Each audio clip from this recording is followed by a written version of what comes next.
welcome to the Moviescramble podcast. In a nice turn of events, we are all in attendance for this episode where we will be discussing the new Joseph Gordon-Levitt film 7500. So, with me today are Simi and Mary. Mary, how the hell are you? I'm good. I'm glad to see your lovely wee faces, both of you. It feels like ages since we've all been together, so I'm glad the gang's all here. It's nice that you refer to my face as we, considering the amount of ice cream and biscuits I've been consuming over the last couple of months, so thank you very much for that. Thomas, not a problem. Thomas, how are you doing? Yes, I'm doing pretty well. I'm getting confused with the lockdown rules, so I've just stopped reading them, and all I want to know is, can I travel to Carlisle to go to the cinema? I've seen a few tweets to that effect already. People saying, damn, I'm going to have to travel to Carlisle to see, I think it was a Trolls film they were talking about. I've seen that. Yeah, it's going to be interesting when it actually hits. For all our listeners who are not in Scotland or do not know us, we are based in the west of Scotland area, so therefore we are still subject to certain lockdowns, which include the fact that we can't go to the cinema anytime soon. It's not even been announced when we can go to the cinema. So we are basically using the podcast to cover films that are not out at cinemas and mostly getting home releases, which is the subject of today's film, which I mentioned briefly at the top of the show as being 7500. Good evening, ladies and gentlemen. Your captain would like to wish you a nice day and thank you for your trust in us. Surprise!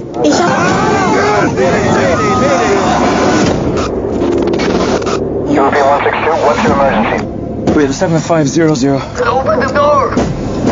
Several men attacked our cockpit. We stopped them for now. The captain is injured. Status of the crew, I don't know. They have a hostage. They're going to kill him if I don't open the door. You want other guys to die? Don't stop, please. I can't open the door. This is a film that I suspect wouldn't have got a major cinema release to begin with, but here we are anyway. The film 7500 that relates to the aviation term for a hijacking. The story is that there is a flight that is going between Berlin and Paris, which initially all seeming well, everybody's okay. They get up to cruising altitude and then suddenly all hell breaks loose with a number of people who are on board trying to take over the plane. There is a bit of a struggle, there's some action, and the drama unfolds from there on the flight between Berlin and Paris. Joseph Gordon-Levitt stars in this film. He is the American co-pilot on the plane, and it's pretty much told from his perspective in that the film is shot entirely from the cockpit of the plane.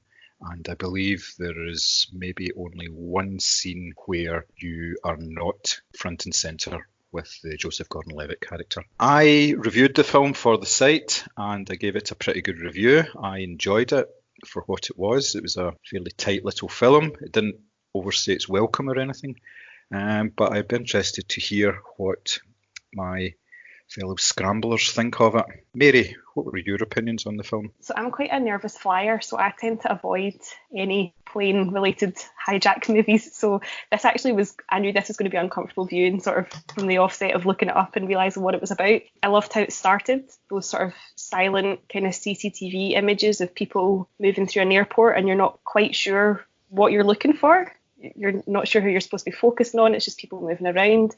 And I totally agree with you, John. I don't think it outstayed its welcome. It was extremely intense because a cockpit is a tiny little place anyway, and the action literally doesn't move from there. I thought Joseph Gordon-Levitt gave a really nice, understated performance. It wasn't like over the top, kind of ridiculous panic. It seemed very realistic. There was a lot of kind of airplane jargon, that sort of thing, which kind of added to that whole thing of it just felt like really naturalistic. I thought it fell down a little bit in the third act. Obviously won't go into spoilers, but as I said, I kind of held my breath for a lot of it. There was a lot of scenes where I actually had to kind of look away because I was finding the tension a wee bit unbearable. I just thought it was really well acted and just sort of, it really holds the tension the whole way through. It's about a 90-minute runtime. There's not a moment where it really dips. I thought it was really, really well done. I agree with what you say. It probably wouldn't have got a massive release, but as a piece of kind of almost like indie cinema, I thought it was excellent. Nice. Yeah, totally agree with you there. Thomas, what were your initial impressions of it? Joseph Gordon-Levitt's one of those actors that will attract me to a film. If I see his name attached to it, I will go and see the movie regardless of what it's about, based on him. I think he's a brilliant actor. He can do a little wrong in my eyes, and I think he's outstanding in this, especially being that he's carrying more or less the entire movie. But as a film, I didn't love this. I thought it was okay. I loved the idea, I loved the premise, and when it started, it was this really slow burner to kind of set the tone and set the atmosphere, and I thought, right, I know where this is going. And then I felt it peaked really quickly and just kind of meandered for most of the runtime after that. Again, the idea, the premise of being trapped in the cockpit and everything set in that one scene, I loved that. I just didn't think it was executed very well. And there was scenes with the kind of planes like flying side to side, reminded me a bit of Red Dwarf. It was just like, let's tilt the camera a little. And I didn't really kind of get the feeling that I was actually on a plane. I did feel the claustrophobia of being in the cockpit, but I didn't really feel the ultimate danger of the flying aspect of it, and that kind of took a lot away from me.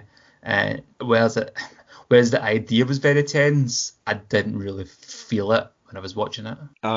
I'm somewhere in between you two on this one. I thought it did fall down a little on the third act, which obviously we won't go into. It didn't pay off in the way that I kind of hoped it would, given the strength of the first 2/3 of the film. I would agree with you, Mary, in terms of the very opening of it. It was absolutely cracking, the way that it was just CCTV footage of the airport and you just saw some people walking about, but it was done in such a way that you focused on a particular person, and that was partly based on your prejudices, I would say, rather than anything. Not your prejudices, Mary, obviously, they're well documented, but prejudices in general, because the people who they were focused on were of a certain type of person, whether it be a skin colour or whatever they were wearing. There was an idea behind that, and of course when they're wearing backpacks and things like that, you get an idea that something's going to be going on. That didn't quite pan out in that sort of way, because that didn't feature very much in terms of the backpacks, but you were given a good idea about what was going to happen even before you actually met any of the characters. And then when you did meet the characters, when the Joseph Gordon-Levitt character first entered the frame and sat down, in fact, even before he sat down, he smiled at one of the stewardesses as he went in, and from there you got an idea of what he was like and what his motivations are going to be. So obviously that formed part of the second act drama, and it gave you a really good idea of his character in general, and that played out all through the film. He's not a hero. He's not one of these guys that's going to turn around and be able to basically take on hijackers. He's a particularly good pilot. He knows what he's doing. He had like 10 years experience, but that's what he's good at, and he made sure all through the film that he was able to maintain the plane in the air more than anything else.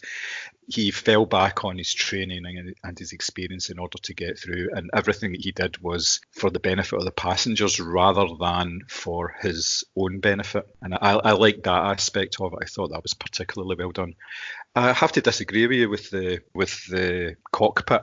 I thought that was quite good. It was very claustrophobic. It was quite intense, and it made a sort of sharp left turn from the sort of mundanity of the opening, where they were just going through their pre-flight checks and everything was all very normal, and then suddenly just on basically nothing, it just totally ramped up. I thought that went very well, and I thought they made pretty good use of the space, considering it's very tight. It made it reasonably fresh, but there's, as you say, there's only so much you can do in these sort of situations. There's only so many ways you can shoot something to make it look interesting and fresh.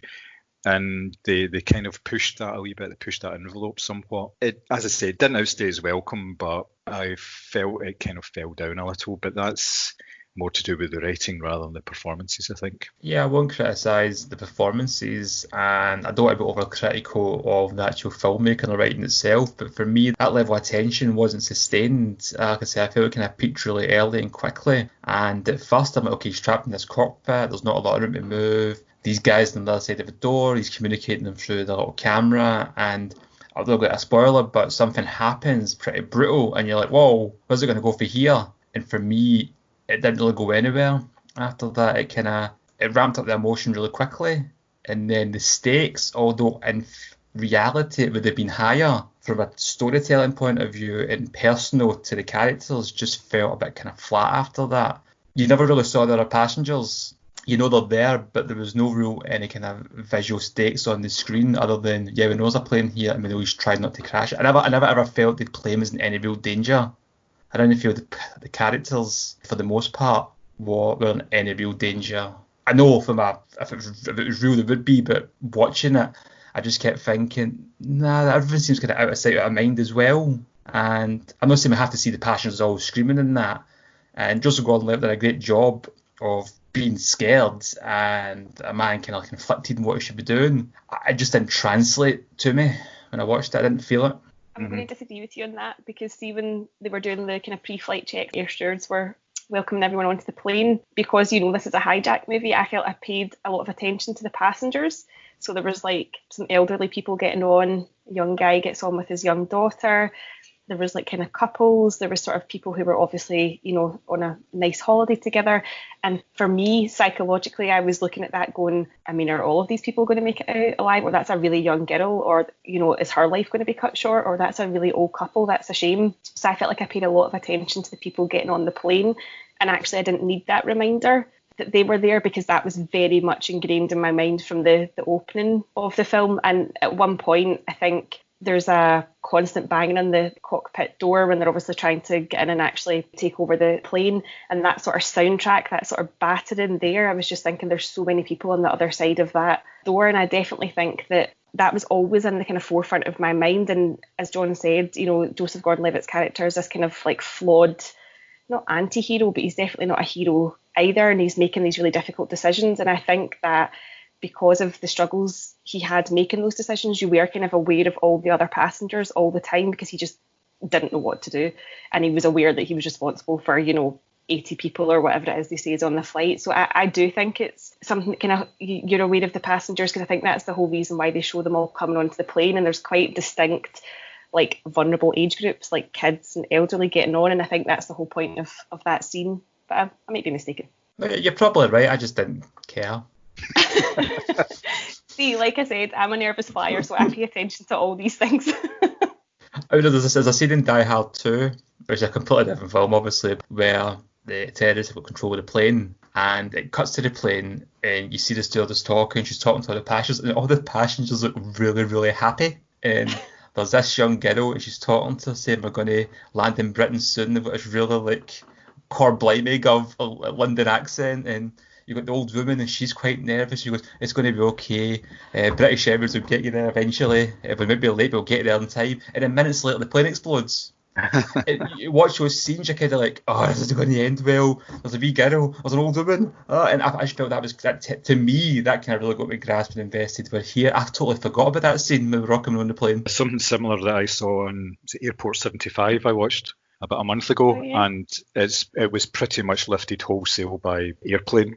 It's just ridiculous that, there's a small child with a medical complaint, there's nuns, there's all sorts of stuff in it. It's just totally bizarre. It just follows the same path as Airplane, and you can't take it seriously because you've seen that. You can't unsee something like that. It is pretty strange. Airplane is one of the greatest movies ever made, though. Yeah, absolutely. But that's the thing. I think that's the kind of problem I had with this film. For a lot of it was it reminded me so much of other hijack movies that I preferred, and there's one I'm going to speak about later that it really reminded me of, but not done any of these as good. And I think that's probably my biggest issue with the film. I didn't find it a bad film. I enjoyed it for the most part. It's just it reminded me so much of other things I've seen done so much better, and I couldn't help but make those comparisons. Like, oh, that reminds me of that. That reminds me of that. Oh, that just kept doing that unconsciously. I did like the fact that there was somebody of Joseph Gordon-Levitt's character involved in this film because I don't think it would get anywhere near the publicity that it's getting if it wasn't somebody like him that was front and centre on it. I think it's a good thing that actors like him are actually stepping up and willing to take these roles and be involved in these films. I mean, this is a film from Patrick Vollrath. It's his feature directorial debut. He was Oscar nominated for a short that he did. I think it was back in 2015, 2016. But this is obviously his first major film. So the fact that he's getting somebody like Gordon Levitt to step into it and be involved on something which is obviously a low budget film. There's no great set pieces here. It's all done very cheaply, but it's done comparatively well, let's say. I find that quite interesting, the fact that, you know, these people are willing to take these roles on. I mean, he could basically do whatever he wanted. He's up there at such a level that he can do what films he deems that he is worthy of, but he seems to be taking some interesting roles on over the last couple of years, which is always very good. Yeah, I'm a big fan of that as well. When you see the blockbuster A-list actors doing movies like this and really give them a platform. But I find it interesting that he wasn't even the original choice in this role. Oh, right, I didn't know that. It was Paul Dano. He was originally attached to it. He's brilliant. And although I'm a big fan of him as an actor, he's not as big an actor as Joseph Gordon-Levitt. I'm not disputing that. But that's what I find interesting though, because like, he was originally attached and he dropped out. And Joseph Gordon-Levitt was his replacement, so it's very unlikely. It's unusual in that aspect to see a much bigger named actor replace you in a very low budget independent movie as this. Yeah, I mean the budget for this was only $5 million, so in relative terms, that is not a lot of money for a film that's getting a major release, which is quite interesting. Yeah, I mean Joseph Gordon-Levitt's got his own community production company that. Any of us, well, actually, I have signed up to it, and I don't want to brag, but I actually have a commission from it in the past. So I actually have money. I have money paid to me via Joseph Gordon-Levitt. Just throwing it out there. But no, the fact that he does do stuff like that, this is a guy that really does care about getting projects made. And yeah, I do agree completely with both of you. It's brilliant that an actor of his stature is giving this film a bigger platform just by his name being attached to it. Michael Fassbender's good for that as well. He'll go and do like the X-Men, the big budget ones, so he's got the money that he can afford to then cut his fee and go and do, what was that Western film we went and did, Slow West? He'll do something like that, and then just by his name being attached to it, more people get to see it. So I like that, it's good. Yeah, and as we both said, I think that Joseph Gordon-Levitt's performance in this is absolutely outstanding. He's a sort of conflicted character, and he witnesses a lot of horrible things, obviously, that happens during the film, and he's this kind of, you know, the pilot turns around to him and says, you know, how many years experience do you have? And he goes 10. He's like, 10? He's like, well, yeah, I'm 31, and he is that sort of kind of plucky young American, but not in the sort of like cocky, arrogant ways. That sort of like almost like the underdog type of character, and it's a really excellent performance the whole way through. He's definitely not phoning it in, or it's not hysterical. It's really, really subtle. It's excellent. Yeah, I mean, if you're a hijacker and you're taking over a plane and Wesley Snipes is on it, you might start having second thoughts. But if you see Joseph Gordon-Levitt, you fancy your chances. Well, I mean, that's it. At one point, he actually calls over the PA system to go like, passengers, please, I'm begging you, somebody, you know, everyone just charge at them, try and take them on together. And it's like, yeah, because he's not this big macho guy, which again kind of adds to the sort of drama and tension, I guess. But no, I thought he was just excellent in it. He is a really good performer. Interesting that Paul Dano was attached. It would have been interesting to see how his performance would have turned out, because again, I really like him as an actor, but no, it's really good. He's so I good could as easily see him in the role, yeah. Mm-hmm.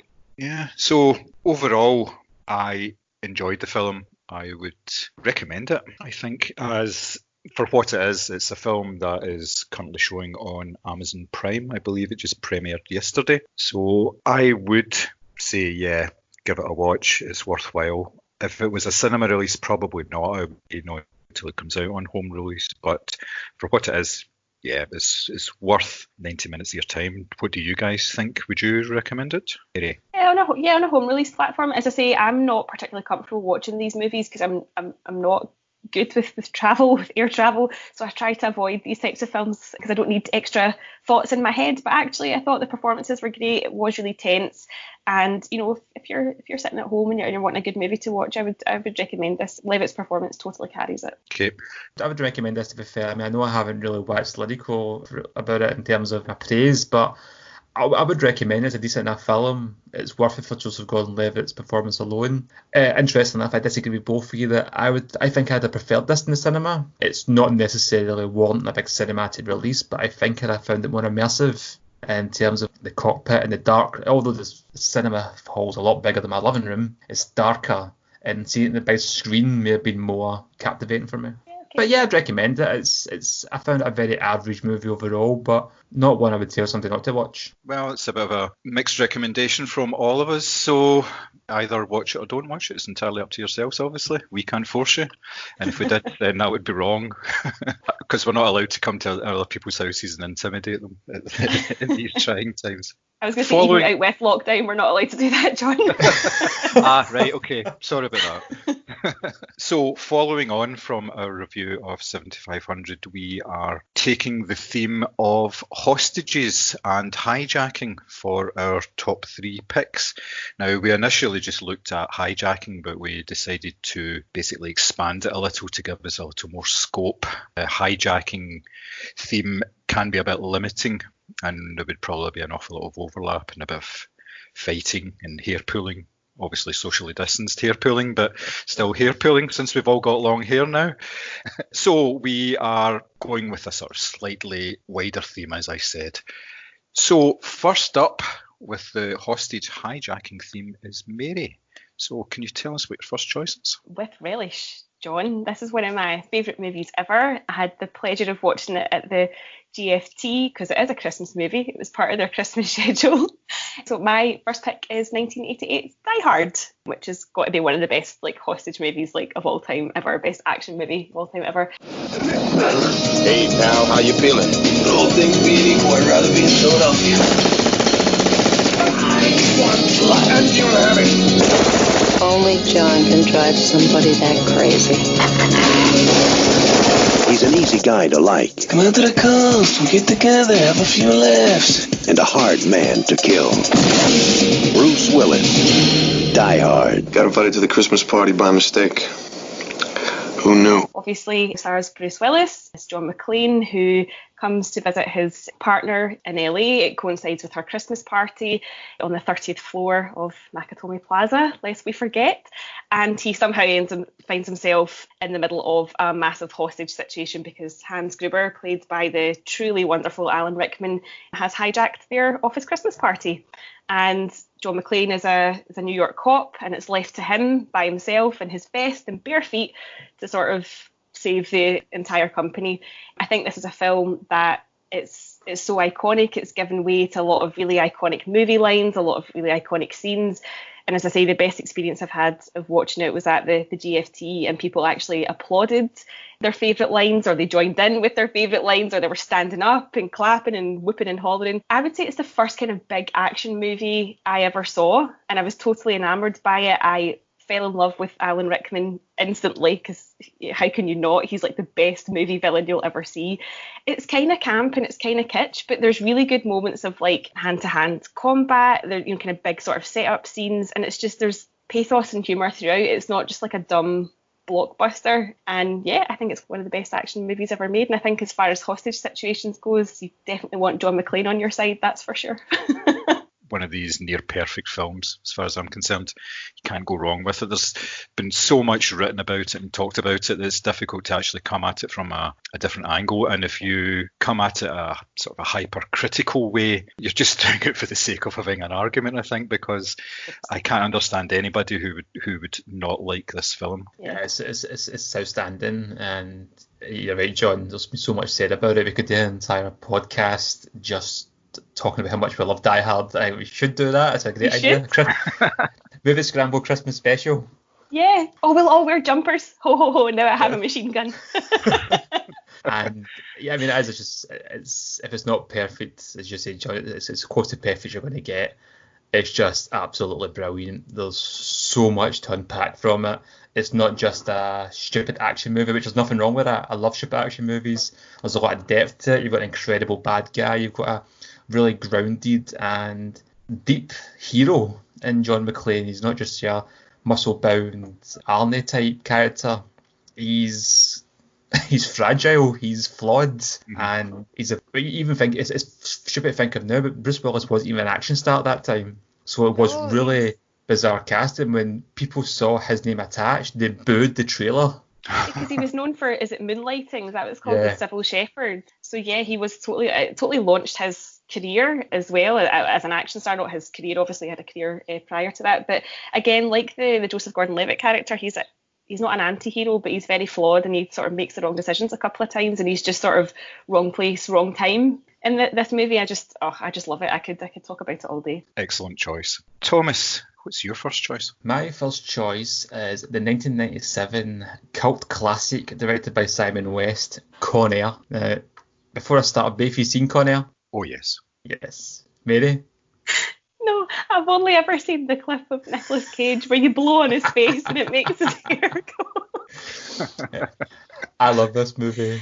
This is a film that should not work for so many reasons, but it does. And for those that don't know it, it's Nicolas Cage plays Cameron Poe. He's an honourably discharged Army Ranger who is sentenced to 10 years in voluntary manslaughter for killing a drunken man who attacks him and his wife. While he's in jail, this is only the first 5 minutes of the film, he's writing like letters to his unborn child and stuff like that. It just basically paints this guy up to be, he's in jail, he done a bad thing, but it's for the right reasons. Here's your hero. It's really cheesy how it's done.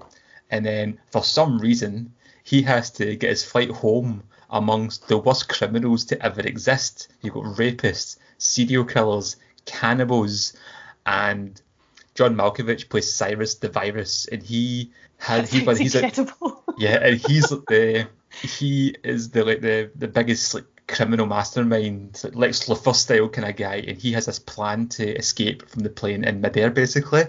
And obviously Nicolas Cage, he just wants to go home to his child. They kind of have a conflict, and and hilarity ensues. This movie is a total cheese fest. It's so over the top, but it's absolutely incredible fun. It's got a brilliant cast of say Nicolas Cage and John Malkovich. You've also got Steve Buscemi, Ving Rhames is in it, Cole Meany, Dias Rijo, John Cusack. It's just so much fun. It's so quotable. There's so many amazing lines in it. Steve Buscemi almost steals the entire film with the limited screen time he has as the most evilest Hannibal Lecter type parody you can think of. And there's a scene when they're all on the plane, they're singing Sweet Home Alabama, and he goes, "Define irony, a few idiots in a plane singing a song made famous by a band who died in a plane crash." And it's a total really over the top action movie, and it is just really entertaining and fun. But there's a scene, I don't want to go into too much spoilers with it, where Steve Buscemi, bear in mind who his character is speaking to a little girl.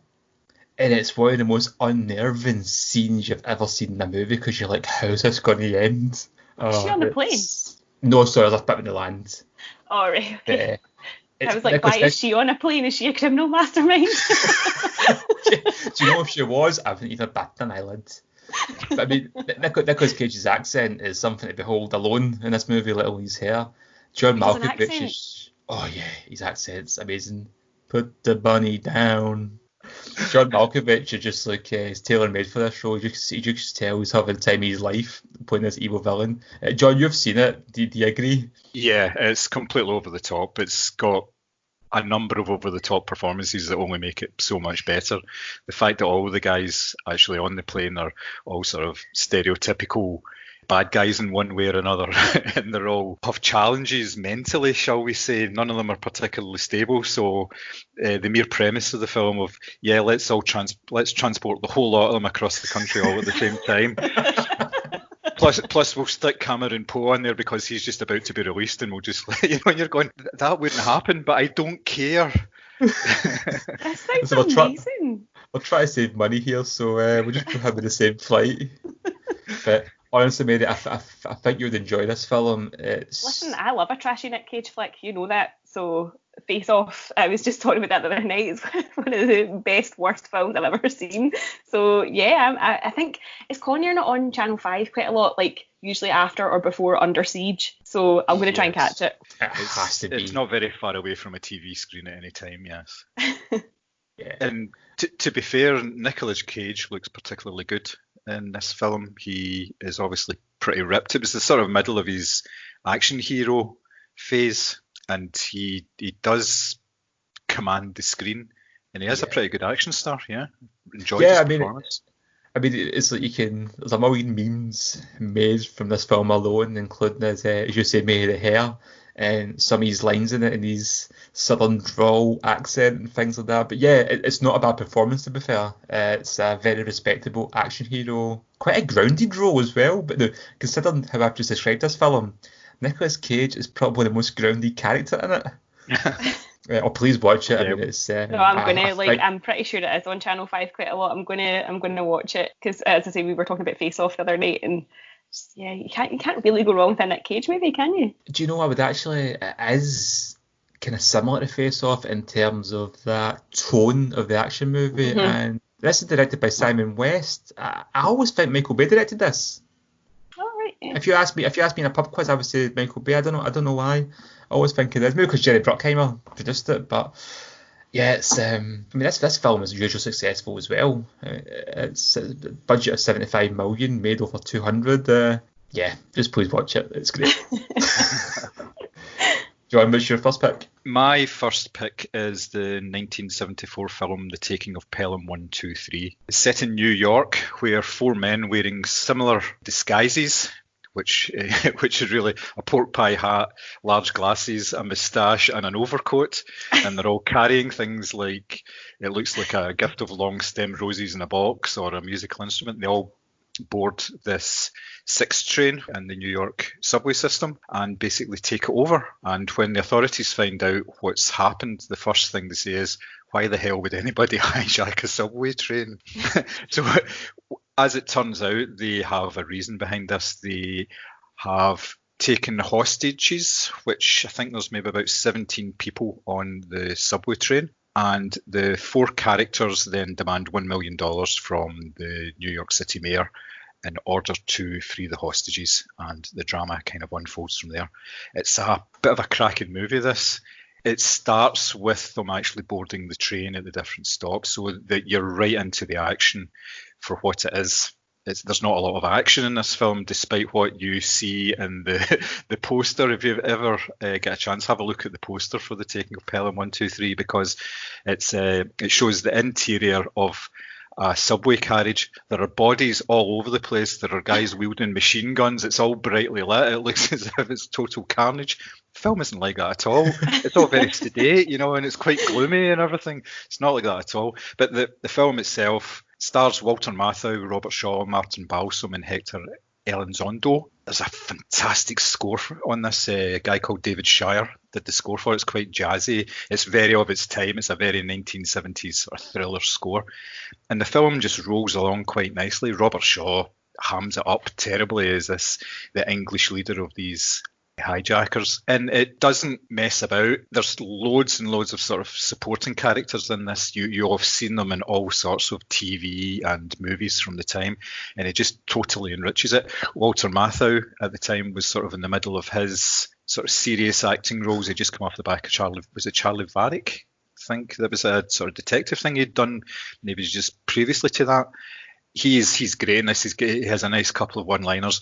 There is a couple of suspect elements in this film with regards to, shall we say, equality. The few female characters in it are not treated particularly well. There's a delegation in the subway offices from the Tokyo subway, and there's a few choice phrases used there that you would not get anywhere near these days with the way that they talk about them, because they don't think they understand English, which is then played back to them because they do totally understand English, and everybody's suitably embarrassed. But apart from those things, it's a cracking thriller, and you don't kind of know where it's going to go, because the premise is so strange to begin with that why would someone hijack a subway carriage. It doesn't make any sense because, for one, you're trapped in a tunnel in the darkness, so it doesn't really lend itself to easy escape routes or anything, or much in the way of negotiation, but film works. I would say avoid the 1988 television version of it, which is Netflix. It is awful. It is absolutely dreadful. It looks awful. It looks as if somebody shot it on video and then took a camera and recorded it from the television while it was playing in the. It's really, really bad. And then it was made again in 2009.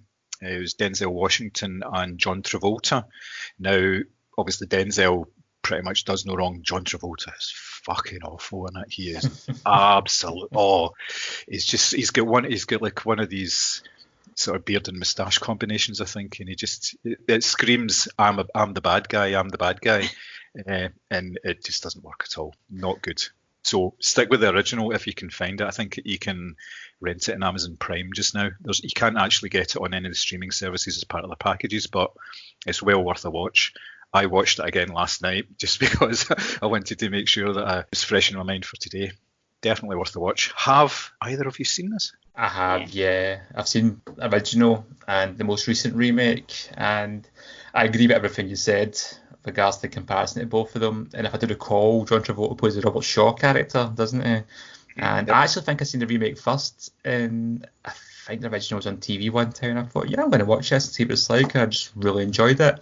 And forgive me if I'm wrong here, I'm sure Tarantino done a wee bit of his magpie stealing with this in terms of the code names for the villains. Exactly, yes, they're all colour-coded, the names. It's Mr. Grey, Green and Blue, I believe it is, which he fessed up and says, yes, he took the names from that, and it kind of makes sense that they're using code names so that they can speak freely to each other and yet not give anything away. Although at the start, one of them, I think it's Mr. Blue, who is a train operator, he starts talking with the now hostaged train operator and starts telling him about the lines that he used to work and everything. The other guy's like, yeah, just tell him everything, don't worry about it, they'll never guess where you're from. It's got a really good ending to it, which I won't go into because there's not the spectacular that you would think. It's quite a small ending to it, and it works really well in the context of the film, whereas the remake, there was a big chase sequence and all this. It's just exactly how you think one of these sort of thriller films would go. So this did something slightly different, which only enhances the film as well. Have you seen it, Mary?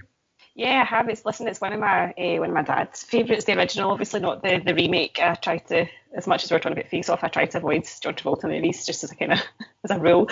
But I love the original. It's like a who's who of like really good 70s character actors, and you're right, Robert Shaw totally hams it up, and I have lots of love for Walter Matthau, but I'm really surprised at that poster that you were talking about, because it's not a sort of bodies everywhere, like, firing weapons type of thriller it is. It's kind of clever and, as you say, a lot more sedate, but it's a really brilliant film. That's a really good choice. Yeah. I need to Google this poster now because I can't think of it. I know, I don't know what the poster looks like, but it sounds hysterical. If you have a look in Wikipedia, the poster's there. Oh yeah, there we go. Yeah. That's not the film I've seen. Yeah. That's like the poster for a different movie, and they accidentally stuck taking a Pelham 1, 2, 3 on the bottom. Yeah. Yes, that's definitely designed to get bums on seats, isn't it? Speaking of posters, actually, I'm going to go back to Con Air.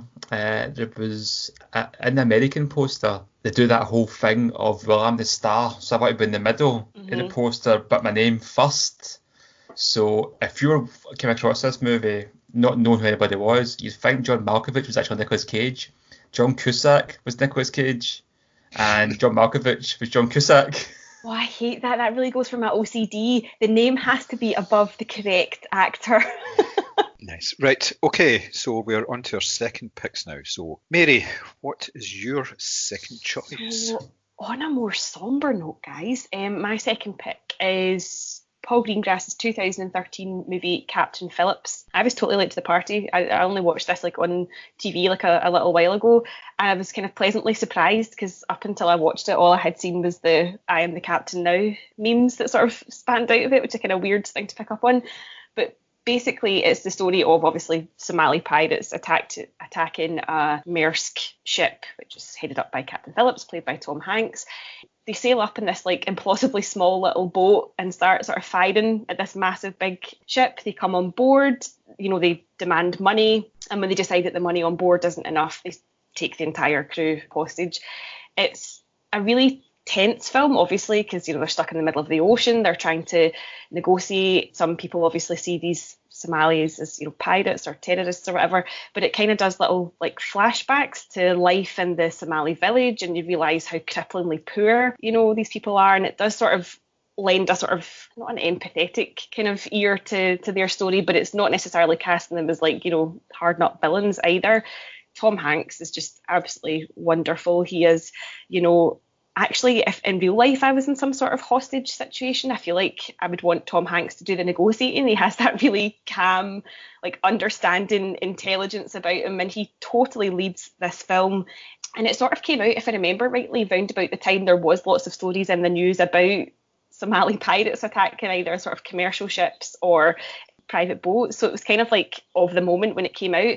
But it's a really interesting movie in the sense that it doesn't necessarily it does, obviously they're pirates and they're hijacking a ship, but it does sort of give their sort of backstory and explains kind of why these guys have ended up in this situation, why they're on the boat, why they're asking for money, what life is like in their village.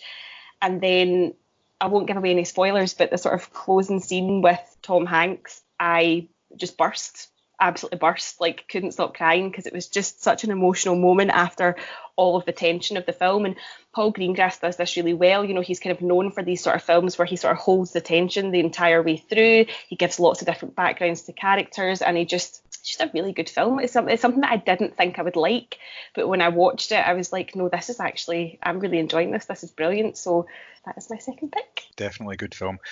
I was taken with the character that Tom Hanks plays, the actual Captain Phillips character. He's very well drawn out.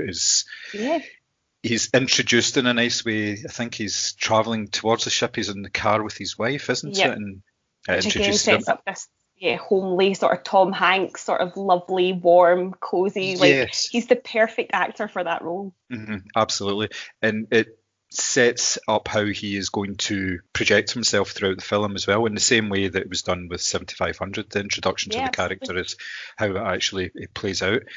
Thought it was a fantastic film. I've been listening to the Kermode and Mayo podcasts over the last couple of months. I listen to them all the time, but over the last couple of months during lockdown, they have a Tom Hanks moment at the end of every podcast. They've been doing it since he was hospitalized with COVID, and it's an inspirational speech from one of his films, and you'll be surprised how many there are. And I believe they've covered Captain Phillips as well, and it's just fantastic. As you say, you can't really imagine another actor pulling it off in the same way that he did. It's a great film. It's really, really tense. It's to not the point corny. where you do no, not at all. No, it's very, very sort of on the nose. It's realistic. It was interesting that I thought that when, like you say, they're rocking up in the wee boats and trying to get on, and the only thing that the people on the boat have got to protect themselves with is water cannons. And some of them don't work properly. You're going, come on, because they're not allowed to have weapons on board. It's in case they do get hijacked, and then there's an automatic supply of weapons for the hijackers, which is totally understandable. Yeah, great choice. Really, really good. Yeah, have you seen it? Yeah, so I love this movie. I think I've seen it in the cinema. I know I haven't seen it. I've only seen it once. I haven't seen it since it came out. And I never seen the trailers for it and stuff. And again, Tom Hanks is one of those actors who's got to draw me to a movie. And I felt, I don't know, there's something about it I wasn't really liking from the trailer. I don't know what it was. I couldn't put my finger on it. But when I went to see it, I was just totally blown away. He's both said it's incredibly tense. It just draws you in from the start. Tom Hanks is outstanding, as he usually is in this. Barkad Abdi, who plays the lead hijacker, nobody's really heard of him before, and he just puts in this incredible, iconic performance. And as you say, maybe there's so much depth to the characters as well. It's not just, here's a villain, here's a good guy, let's concentrate on the good guy.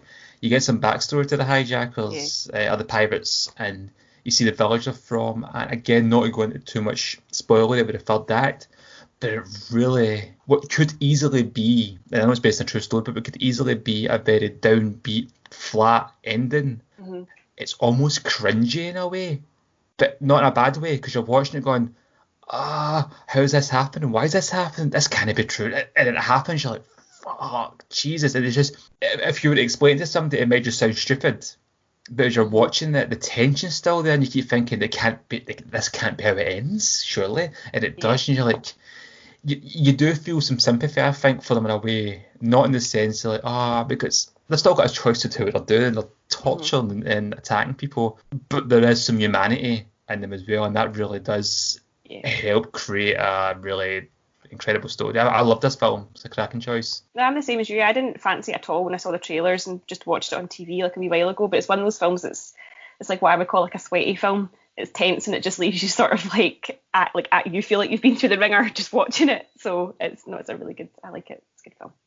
I watch other films that kind of have me like that, to be fair, but used to their own. Enough about your personal collection. I am, of course, talking about Friday the 13th. Why are you going red then, Sammy? Why are you going red then, Sammy? That's my t-shirts. For the benefit of those not watching, I'm not really going red. She's just at it. Are you up next? Yeah, your next pick. Yeah, on you go, blushing boy. Yes. I'm also going to keep the tone where it is in terms of the last movie discussing Not My Face. And also interested in another Paul Greengrass movie. I have went with United 93, which tells the story of United Flight 93, one of the planes that was hijacked on September 11th. This movie is played out in a real-time account of the events, and I don't want to feel like I'm giving a spoiler here, but everybody knows what happens in this film. It's a tragic tale of the passengers trying to fight back against the hijackers and take control of the plane. It doesn't end well, unfortunately, and the plane crashes and there's no survivors. This movie came out 5 years after September 11th, so it's safe to say that it was very fresh in people's minds. I was hesitant to watch this movie, and I didn't watch it until about a year or two after it came out because I thought it's just something quite exploitative about it. I mean, come on, this is still really fresh in people's heads. We really need to see a film about what happened.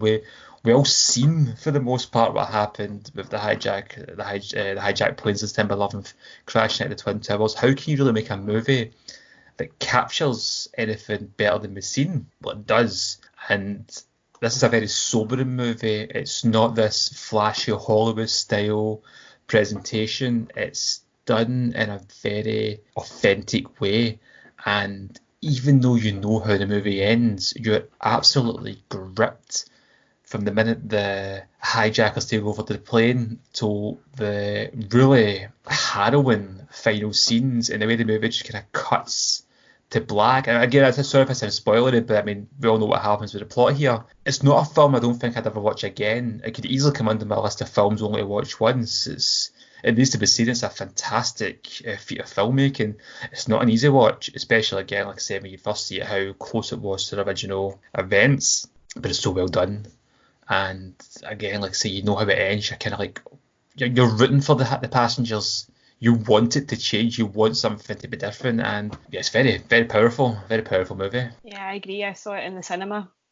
And it's one of the few times where there was complete silence in the screen from start to finish, apart from the occasional sob from various people around the room. It was an extremely emotional cinema going experience. It was quite harrowing. I think it's one of the only times I've ever, just, it sounds stupid, but you could actually feel the silence. It's just it was a unique cinema experience. It's a really, really well done film. Yeah, it's entirely gripping. I think that's what I was saying earlier regarding 7500, that it reminded me of other movies. It did remind me a lot of this in terms of the claustrophobia aspect and the passengers fighting back and all that kind of that realism idea of it.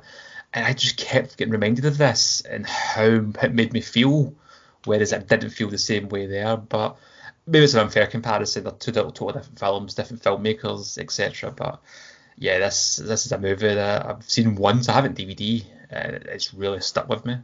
John, you seen it? Yes, very much like yourself. I've only watched it once, and I've got no reason to go back and watch it again. It's quite a harrowing watch. It's quite tense, and you're right. It is very powerful, even though you know exactly what's going to happen. I think that's probably the reason why it's so powerful, because you know ahead of any of the characters exactly what's going on. Now, I don't think it had very many well-known names or anything in it, did it? It was I don't quite... think it did, no. No.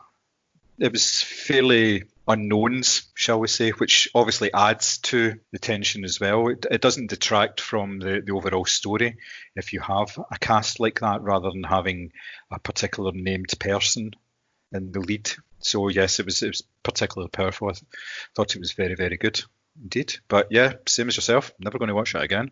Don't need to watch it again. It's an experience more than anything else, and that's not to detract from the events that it's actually depicting. It's just we've caught the real life version of it, and now we've seen the film version of it as well. So I don't think I would want to revisit it in any way. It's No. just a bit too emotional. Yeah, you're right regarding actually the cast. I think they were really moving on. There's a lot of theatre actors in this movie, so not a lot of people that are they're not recognisable from other things. And you're right, that really does add to it, because it doesn't take you away from, oh look, there's Tom Hardy playing a role, or like there's Ian McKellen. I don't know, I'm just trying to think of male actors here. I'm just sort of total blank, but.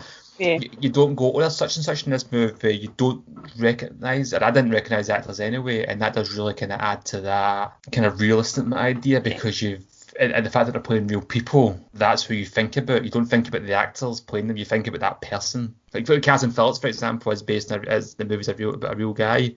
But you see Tom Hanks and you think about Tom Hanks, you talk about Tom Hanks. Well, just by the very title of it, is based around his experiences and from his perspective. So you do need somebody you can focus on there, whereas the United 93 is more of a communal experience. Yeah, I can understand that. Okay, my second choice is the 2006 Spike Lee joint, Inside Man. My name is Dalton Russell. Pay strict attention to what I say, because I choose my words carefully and I never repeat myself. Recently I planned and set in motion events to execute the perfect bank robbery. Everybody get down on the floor now! Why? Because I can. This is a film that stars Denzel Washington, Clive Owen, Jodie Foster, Christopher Plummer, who I don't know if he was drafted in at the last minute for somebody else, but he's there anyway. Willem Dafoe and Chiwetel Ejiofor. So it's a pretty fantastic cast. It's a really good director. It's a heist hostage thriller. In a weird sort of although crossover, the film opens with the lead hostage taker, Dalton Russell, speaking directly to camera and saying, "Listen very carefully, I will only say this once." And he basically says, "I've carried out this heist. It's the perfect heist." And from there, you are taken on a journey from the moment that the heist actually starts. He walks into a bank dressed as, I think he's all dressed up as if he's going to be painting the place, and basically they take over the bank from there. They unleash smoke bombs, so the place fills up with smoke, and of course then smoke goes out the front door, and a passing cop sees them, and almost immediately, you're talking within about 2 minutes of them taking over the bank, the police are alerted to what's going on. So on the face of it, it doesn't look as if it's a particularly well organised crime, because they haven't really given themselves enough time to get in and get out, because you're assuming that this is just a standard robbery. So what happens is the main hostage taker goes outside and says, "We have hostages, don't come near the bank." And that's where it all kicks off from. They bring in hostage negotiation team, which is headed up by Denzel, so you know you're in safe hands with him. He is a sure and steady figure, and the drama unfolds in a way that you think you know what's going on, and then you don't really know what's going on. There are a lot of elements in this that have been taken from other similar type of films, and there are things in it, especially there's a part where all the hostages are told to strip off their clothes and put on boiler suits and hats, which reminded me of the Spanish drama Money Heist, which is on Netflix at the moment. I think that's going into its 4th season or something. It's a very similar setup to that. And it plays out in a similar sort of way as well. It's a cracking movie because everything that you need to know is there, but it's not all to the fore, and you really need to keep watching it in order to get what's going on. Unlike your previous pick, Thomas, it's a film that demands that you watch it again just to actually figure out what's going on and catch everything what's there. As well as the main plot points, there is a side plot where the Christopher Plummer character, who's the head of the bank, is at pains to protect one of the safety deposit boxes which is in the bank because it holds relatively sensitive information. So he brings in Jodie Foster as this high-powered negotiator to try and smooth things over and make sure there's some sort of successful conclusion, which may or may not involve the survival of the hostages. It's more concerned with the reputation of the bank. It's a smashing film. It's one I've watched a number of times, and it immediately sprung to mind when we were talking about doing hostage films, and I actually thought one of you would have chosen it before I did, but there we go. I haven't seen it. I haven't seen it either. Really? I'm actually quite surprised at that because it's a very much a mainstream Spike Lee film. I was going to say, it doesn't sound like a Spike Lee movie, I have to say, the way you're describing it. It has a political aspect to it in that it's obviously set in New York, and it's got to do with the fact that there are certain powers at play in order to protect reputations, but it doesn't have the same racial overtones that he normally insists in having in his films, which is not a bad thing. I'm not saying that's something you would put you off. It's a different type of Spike Lee film. It is more of a sort of a studio production, and it is obviously it's a very high level cast. There's a lot of well-known people in it, so it is different in that respect, but he had proven up until that point that he could basically do any type of genre. So the fact that he jumped in and did a crime thriller was no surprise to anybody. It works very, very well. It's particularly well directed. As I say, you're not spoon-fed everything.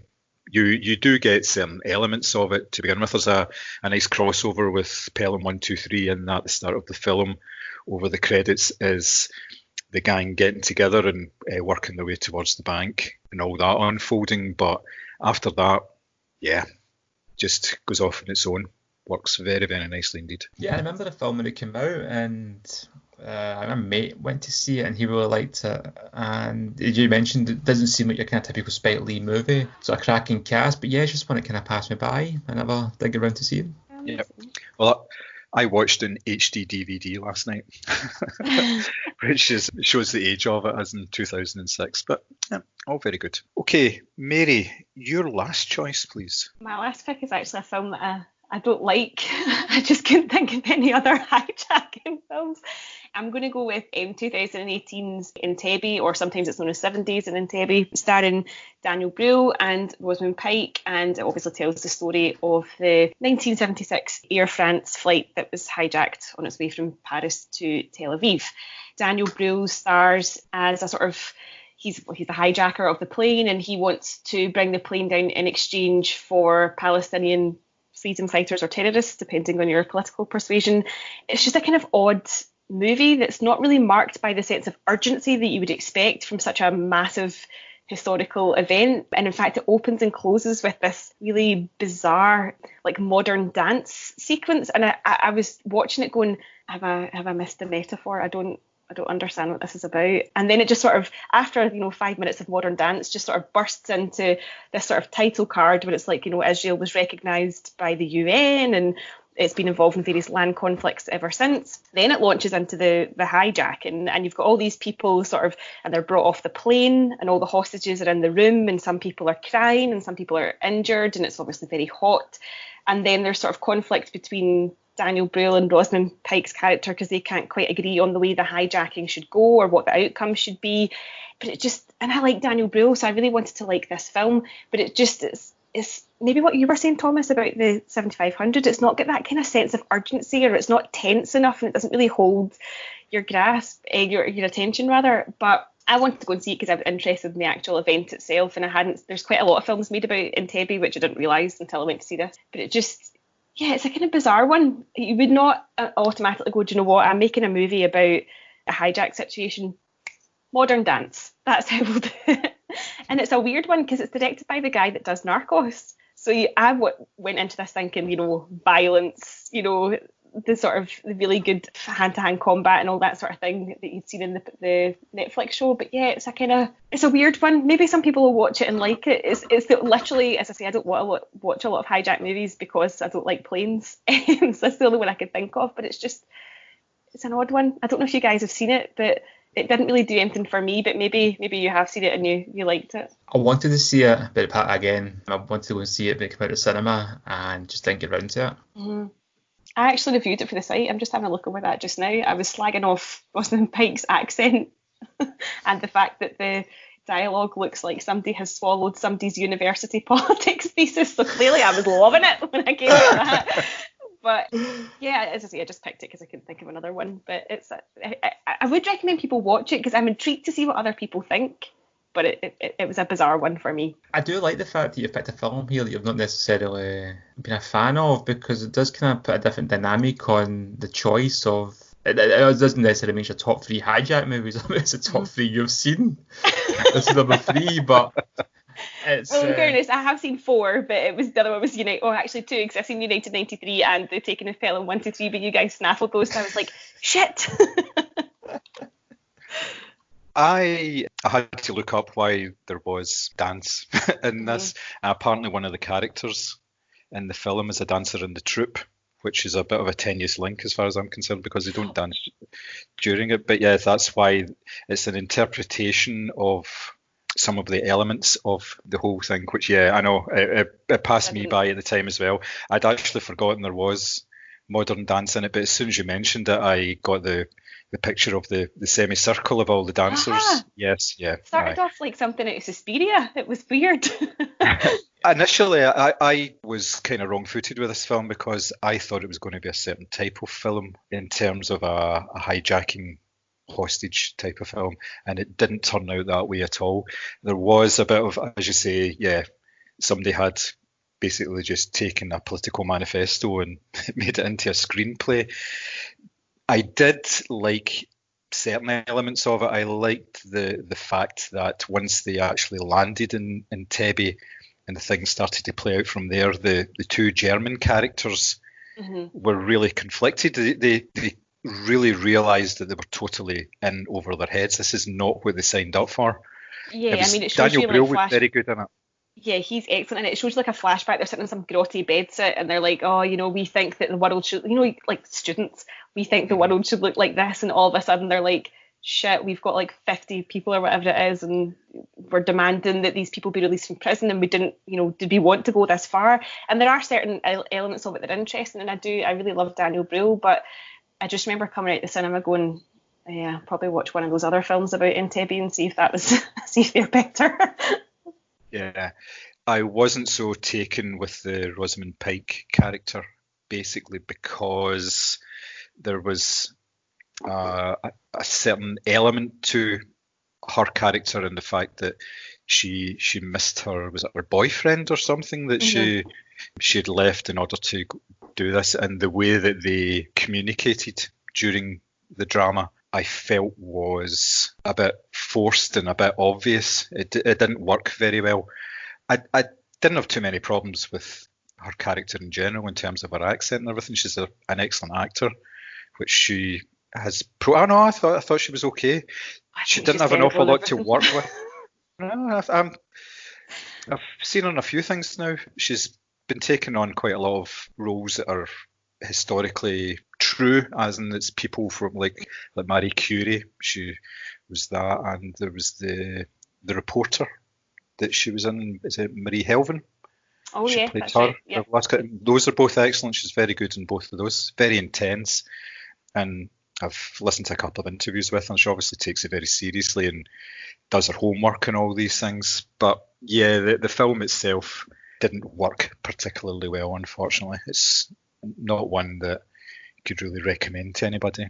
I'm surprised that you couldn't come up with another film that you've seen, though. I swear, you knew I was clutching at straws at Die Hard because it's not a hijack movie, and I was like, God, I really haven't seen a lot of these. And then I was looking stuff up, and a lot of them was like, we're all set on planes, and I I do not watch these films, so I was really struggling. But I mean, dear listeners, if you want to go and watch it, have a think about it. It definitely puts its politics front and centre. And if you're into modern dance, maybe this is the hijacking movie for you, but it wasn't for me. Okay, Thomas, are you going to lighten the mood with your final choice?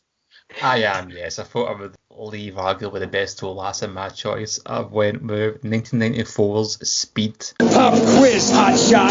There's a bomb on a bus. Once the bus goes 50 miles an hour, the bomb is armed. If it drops below 50, it blows up. What do you do? What do you do? Now, Are you insured? Yeah, why? he's the only solution. We just got a ransom demand from your terrorist. Says he's rigged the city bus. Where's Jack? Where do you think? Stay on or get off. Get off. Starring Keanu Reeves, Dennis Hopper, and Sandra Bullock. Dennis Hopper plays a mad bomber, i.e. a white terrorist, and he plants a bomb on a bus when demands a ransom. Now, the thing is, why it's a hijack movie in this case is he doesn't actually board the bus himself. He plants the bomb on the bus and sits in his wee hideaway, and if the bus drops below 50 miles per hour, it will explode. Keanu Reeves is young, handsome, good guy cop. He boards the bus to try and kind of get everybody to safety, and Sandra Bullock is just some poor passenger who caught the bus at the wrong time and now has to take over for the bus driver who's been accidentally shot and drive the bus, while getting a bit flirty with Keanu in the process. This movie is outstanding. It's one of my favourite action movies. I've seen it multiple times. I could put it on today.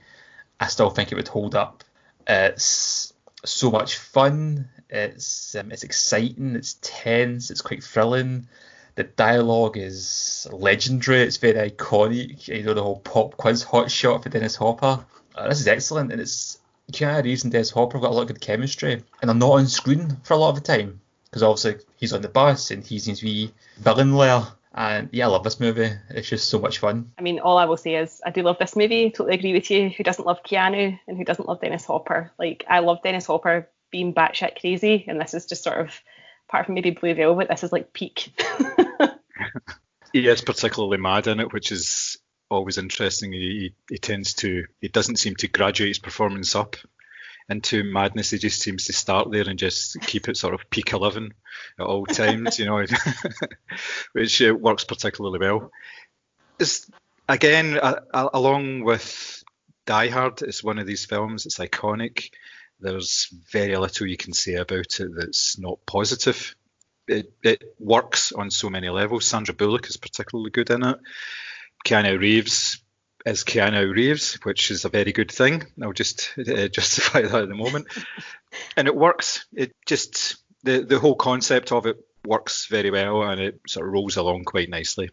You're never bored, and even if there's a few wee dodgy plot points in it, they kind of skip past those quite easily, and you're just there for the whole thrill ride of it. And it's such a good idea that you have to keep the bus going at a certain speed in order to stop it from blowing up. Just creates tension right away, and everybody's quite on board for it. You know, it's not quite the same thing when it's a boat, though. You know, as you get that second one. The less the second one, the better. But as you said, John, it's a very simple idea, and the fact that it's a bus really makes it interesting. It's not the most easily manoeuvrable vehicle to get through LA traffic, and the 50 miles per hour seems like a strange, because it doesn't sound that fast. But it's a bus yet again, so it does really kind of add different dynamics to it. What I did find interesting about this movie is the screenwriter Graham Yost. He was influenced by a 1985 film called The Runaway Train, starring John Voight. Now, this movie came out in 1985, but it was based on a screenplay by Akira Kurosawa about a runaway train. Now, the screenwriter's dad actually told him about this movie, but he mistakenly believed a bomb was on the train, which gave him the idea. There is actually a film from 1975, a Japanese movie, interesting enough, which he's clearly combined the two. He's fought Akira Kurosawa in this movie called the Bullet Train, which is essentially the same plot. It could easily just be a remake, and nobody ever really mentions that. Yeah. But another thing I found interesting about this movie that Joss Whedon has got a lot of uncredited screenwriting on this. He's reported as writing something like 99% of the dialogue, and most famously including Dennis Hopper's lines. How on earth are you uncredited for writing like the majority of the? It's kind of script doctor in a way, and apparently when this film was first written, don't get me wrong, I say Die Hard by accident. This is Die Hard on a bus in many ways. Totally is. But that was the original. That should have been the tagline for that for Speed. It probably Die was. Hard on a bus. The original screenplay was more like Die Hard in terms of Kennedy's character was essentially just John McClane, and Stephen Baldwin was offered the role, but turned it down because the character was too similar to John McClane. So again, they done a lot of rewrites in that, including with Joss Whedon, and made the character less like Bruce Willis basically, and more kind of earnest. And I mean, Kennedy's is just really, really nice in this. He looks like somebody who really just wants to help people, and you know, he's a kind of cop. It basically is like a documentary. But yeah, there's a lot of kind of interesting history with this movie. The director didn't really go on to do a great deal after this. I think the sequel kind of torpedoed his career. But the first one, yes, this is a brilliant film. And Jeff Daniels is also excellent in it. It's a cracking cast, it's a cracking idea, and it's a really fun, entertaining action movie that stood the test of time. It's such a simple concept. Where are you going to take your choice, John? Something relatively similar, to be perfectly honest. I am going for the yeah, no, it's Speed 3. It's the Father Ted episode. I am going for the 1998 thriller The Negotiator, which stars Samuel L. Jackson, Kevin Spacey, David Morse, Ron Rifkin, and J.T. Walsh. This is a film that was touted at the time as bringing together on screen two of the biggest actors at the time in Jackson and Spacey. Jackson is a police hostage negotiator in Chicago who is told by his partner that there is an embezzlement going on where a lot of money is disappearing from the police pension funds, and he believes it's people who are working alongside him that are the architects of this. His partner is killed. He is blamed for the killing, and he's just about to be indicted when he goes to Internal Affairs, confronts them, and things get out of hand. And then he actually draws a gun and takes everyone in the department hostage. There's basically about a dozen people in there now. He lets some of them go, locks up all the doors, and basically just sets down for a siege. From there, the police are trying to get him out of there or trying to kill him, depending on whose point of view you're actually looking at. You find that some of the police are bad, some of them are just stupid, and some of them are just crazy. You don't know who's who. You don't know who are the bad guys, who are the good guys, who you can trust. So you're very much in the perspective of the Danny Roman character throughout the film, because he is trying to piece together who is framing him and who is trying to kill him. What he does is he insists that the hostage negotiator comes from outside of the district, and this is where the Kevin Spacey character comes in and starts to negotiate with him. So he's bringing somebody in outside because everyone he knows he can't trust, so he has a stranger inserted into the action so that it's somebody who has no stake locally, or he doesn't think has any stake locally, and the drama kind of unfolds from there. Samuel L. Jackson's brilliant in this role. He is pretty much the hostage negotiator, so he knows all the tactics, he knows everything that's going on, so therefore he's in total command of the situation, and the police teams are trying to sort of second guess him, trying to get round his experience and failing miserably. When they bring in another hostage negotiator, obviously things change because he is on his level as well. He doesn't do things totally by the book. Mostly he does, but there are certain elements to the reason why he is such a very good hostage negotiator as well. Cracking drama. There's a lot of action in this film compared to the likes of Taking of Pelham 1, 2, 3, for instance, which is more of a talky drama. There is action, there's various elements in it, obviously police helicopters. It's set in something like the 25th floor of a building, so there's all that sort of thing going on as well. It works really well. again, you don't know who to trust right up until the end, although you could probably guess round about halfway through based on the type of actors that they actually bring in for these roles, because certain guys are treated in certain ways. People are, especially character actors, do tend to get pigeonholed into certain roles. There is a sort of classic bad guy. David Morse is a particular example of this. He started out, I think it was in Elsewhere, he started out as this very sort of gentle doctor, and then from there he played a series of bad guys in all sorts of films. So anytime he turns up on the screen, you've got a natural assumption about him.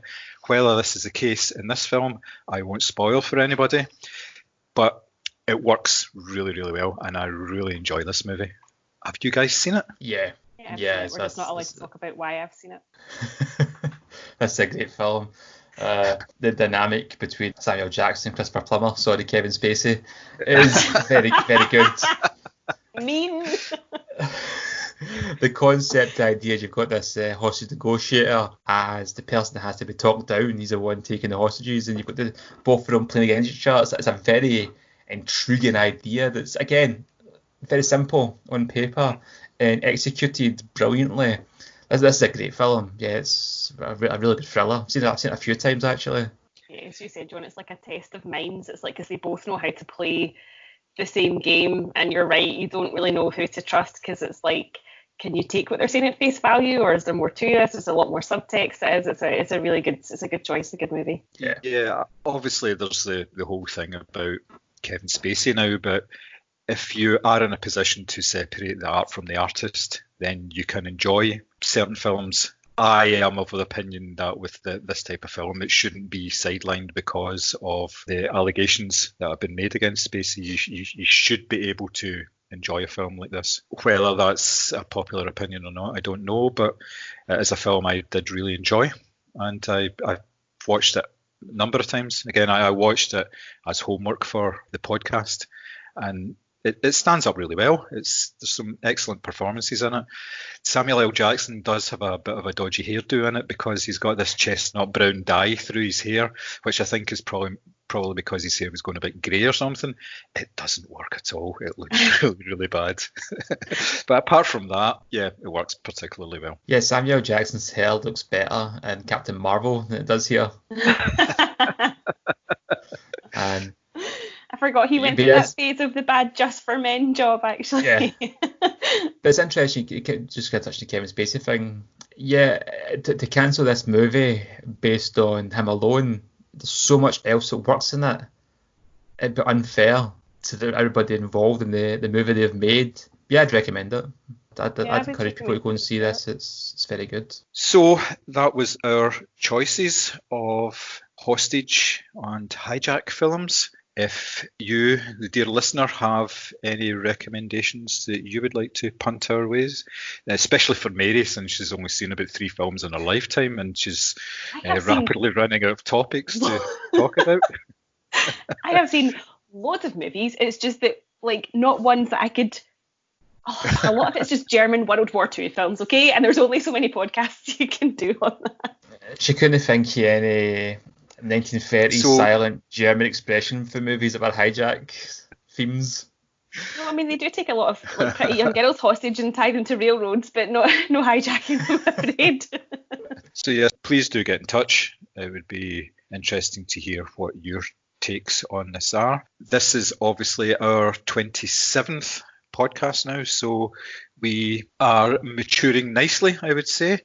We are always on the lookout for films that we can talk about and topics that we can address with those. So if anybody has any thoughts, anything they would like us to talk about, especially during these times when there are no major cinema releases on the horizon, please let us know. We are on all the normal social media channels at Moviescramble, and you can get us on podcast at moviescramble.co.uk. You can also find us on Spotify and on YouTube as well. If you want to leave some messages there, that would be absolutely lovely. Now, obviously, this is us reaching the end of the podcast, but before we go, there was a bit of a mini trailer dropped just yesterday, and it's for the famed Snyder cut of the Justice League film. This has been much talked about and debated over the last couple of years, ever since the film actually hit cinemas. Guys, I take it you have seen this trailer. What did you think about the content of the trailer first, and the whole background to the Snyder cut in general? I mean, when I seen yesterday that a trailer had been released, or anything had been released, I was all over it like a rash, because regardless the popular opinion with the DC movies and Zack Snyder, I've enjoyed them for the most part. I think the kind of movies, when you first watch them, you go, oh, they're not really good, but they do age quite well. And once you get past the fact that they're not Marvel, they're not perfect, they're definitely works in progress, but they're very, very ambitious. And nothing more ambitious sounding than the Snyder cut of Justice League. I mean, I think apparently it was supposed to put 3 movies at one point as well, and it was 2 parts, and he had this 7-movie plan that it started in Man of Steel, and there's some things unexplained in Batman Superman. It was intending to explain it was in it for the long haul. It was long form storytelling, but it didn't work out that way. I don't think this is ever going to live up to the hype. It's impossible. It just can't do. I don't know how, from a production point of view, it's going to look. I know he's been given some money to finish it. I don't think it's going to look disjointed. I think there's going to be something coherent to it. I'm optimistic that it will be good. I don't think it's going to be groundbreaking. I am looking forward to it. I'm intrigued more than anything. I mean, I'm a pure DC fanboy, so I seen the clip of the trailer and I saw that Darkseid was going to be in it, and I just thought, why wasn't he the villain? First time they've been hinting at him, and then they bring in his henchmen. He's just like, I don't know. I'm intrigued. I'm very, very intrigued, but I'm not going to lie. I'm excited at the idea of it. I obviously haven't seen Justice League, but I obviously know about the sort of social media furore surrounding all of this, and part of me is like, do you know what? If there's enough sort of clamour for attention, which there has been for a long time, just give the people what they want. Just, release this movie, whether it's VOD or in cinemas. Obviously not in cinemas up here, since we are still pretty much chained inside our homes. But I don't know if it's going to fix the problems. And as you said, Simmy, I don't know if it's going to live up to the hype, because people have sort of in their head conjured almost like an entirely different film from scratch, which I'm quite sure this isn't going to be. But yeah, I mean, if that's what people want, just give them it. Just release it and see what happens, because if it's good and people react positively to it, then great, DC can continue to make these movies. But I think the issue is they will always be compared to Marvel. Marvel have had this sweeping success for the past, decades or whatever. They're absolutely cleaning up in terms of superhero movies at the moment, and I just feel like no matter what DC do, they're never either going to live up to Marvel, or they're always going to be living in the shadow of the Dark Knight trilogy. And that's why I'm just not convinced that this Snyder cut or whatever is ever going to, it's not going to fix the issues that they have. No, and it's interesting as well, because there was a time when Marvel was second to DC, not only in the comics, but in the movies. So there's nothing to prevent it from swinging another way, especially now that the Avengers saga has officially ended and that storyline has been wrapped up. I know they've got the next phase, but for all intents and purposes, it's the end of an era. There is nothing to stop DC from regaining the momentum. I don't think they're going to do it with the Snyder cut. It'd be nice. DC have kind of went off on their own little thing now, and obviously Birds of Prey and Shazam are still connected to this expanded universe. They've really kind of phased out that idea of everything crossing over. There's obviously references in that, and the characters will still tie in, but they've kind of went the opposite way of Marvel by starting big and now branching out, where Marvel brought everything together. And obviously DC or Warner Bros. Are doing the kind of standalone stuff with like Joker and how successful that was. That's why something else there that's gone. But yeah, it's not the idea of the Snyder Cut isn't even a new concept. But we discussed in the Hellraiser special part 2, the Hellraiser 4. There's a cut out there of a director's own vision. There were no director's cuts. You sometimes see them. With Hellraiser 4, it's part of an entirely different movie, similar to Snyder Cut. David Fincher said Alien 3 isn't the movie he made. There's another movie there somewhere that we'll never see the light of day. But to tie into DC, it's already happened with Superman 2. Richard Donner made Superman 1 and 2 back to back, but left during the production of Superman 2. Richard Lester came in, used about 50% of Donner's footage in his own movie. And interestingly enough, he took a more serious movie and had a lot of comedy to it, which Joss Whedon was also criticised for when he took over Justice League. Now, decades after that film was released, the Donner cut of that movie was released. And when you compare both movies, I don't really think one's better than the other. There's bits in the Donner cut I prefer, there's bits in the Lester cut I like. But you watch the Donner cut, it doesn't feel disjointed. There's still a complete movie there. And I think the Snyder cut will do something similar. I don't think it's going to be groundbreaking, but it will provide a good alternative for fans in much the way the Donner cut did to the Lester cut. So there is precedence for it. People are acting like this is a crazy idea and it's going to just bomb and fail. There's an audience for it, as you mentioned, Mary, and it's got a lot of eyes on HBO Max as well, but it's going to premiere apparently. How that affects the UK and markets outside America, I don't know. But yeah, because HBO Max is like a premium, it's like a paid for streaming service, isn't it, over in America? So I'm not sure. Yeah. Sometimes Sky Atlantic here pick up their shows, but I don't know how that would work in terms of actually getting a release. My only thing is, and part of me almost feels bad for people who are so desperate for this director's cut. It's just never going to be as good as what you imagined it to be. So it's almost like I think the social campaign behind the whole release the Snyder Cut is more exciting for people than the movie might actually be. And then the crushing disappointment of that is going to feel worse, surely, than the original movie. See, it's interesting. I think the people behind this campaign to get the movie released, I don't think they're going to be disappointed with anything. No, I think they're so entrenched in belief that this is going to be the greatest superhero movie ever that nothing will thwart that. I think the average public that weren't the biggest fans of the DC movies as Zack Snyder to begin with are probably going to hate it. We get somebody maybe like me who might go, yeah, it was okay, I quite enjoyed that. But I think it's definitely going to make money. Oh yeah, it absolutely will. The campaign behind it is big enough that there's an appetite there. So there's a curiosity. People are going to watch it where they want to see it, or the curiosity to it, or they're watching it because they want it to fail.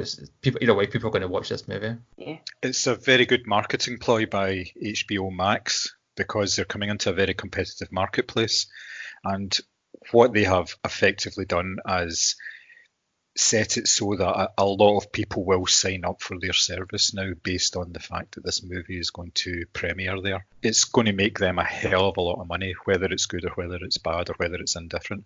Personally, I think it will be okay. Like you said, Simi, the fans of it, the people who have been campaigning, may be disappointed. The people who are just read about it and not particularly bothered, they'll probably think, yeah, it's all right.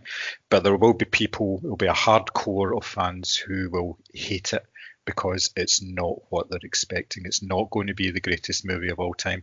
And it'll be, they'll start a campaign of release the real Snyder Cut after the... Yes. Yeah. And we're not even stopping here. There's also calls to release the Ayer cut from David Ayer's Suicide Squad. Now again, he's a director that's said many, many times that the final cut of that movie is not the movie he made. And that was very well documented at the time, especially when you watch trailers in a movie. The difference in tone, the amount of scenes, and those scenes being cut from a movie are quite common. There's entire subplots cut from that movie and changes to the ending. Most famously, the Joker with the burnt face and the grenade. It's just nowhere near the movie. It just doesn't happen. Did Jared Leto not say he was surprised to see how little he was in that movie? Because it's is it not 8 minutes in total or something? And he was like, I shot a lot more than that. Yeah, but apparently they've got enough footage to make an entire movie for the Joker with that. The whole screen time thing doesn't bother me too much if you think of movies like Beetlejuice, for example, where Michael Keaton's barely on screen. He's got something like 12 minutes of screen time. And when you hear that, you're like, no way, that can't be right. But it's how good he is. Even Heath Ledger's Joker isn't in the movie that much for its 2.5 hour runtime. But yeah, Jared Leto's character did get a bit kind of dirty done to him in terms of the editing. And why he wasn't the main villain to begin with, it's a terrible idea, and one the director even regrets. I mean, you've got these group of superheroes who are supervillains, and not many of them have superpowers, but they go up against this goddess, and you've got this ready-made iconic villain sitting in the background going, hi guys, just waiting to come off the bench here. So am I right in thinking that there's no reshoots or anything? It's all just purely post-production? Everything has actually been shot for it? I believe so. There was talks of reshoots originally, but when you get actors like Ben Affleck, whose contract's up and has no plans to return to the role, do you get stand-ins? Do you superimpose his face? I don't know. I think for the most part it is just going to be... I think there's enough footage shot in terms of people and actors and that. I think it is just... I think the money is there just to finish special effects. All right. I believe Christopher Plummer is available in case he's needed. No, he's not anymore because he's going to have to reshoot the entire West Side Story. Yes. Yes, and there is another tale, which let's not go there. We can probably talk about that in the next podcast when the story has developed somewhat. So that's our thoughts on the Snyder Cut. As always, as I have said previously, you can get in touch with us in the usual channels. We shall be back shortly with another podcast. I'm not entirely sure what it is at this moment in time, but rest assured we shall be back at some point. So to the dear listener and the dear listener's friend who now downloads the podcast, thank you very much and keep doing it. It keeps us happy and we shall see you soon. Cheerio. See ya. Bye.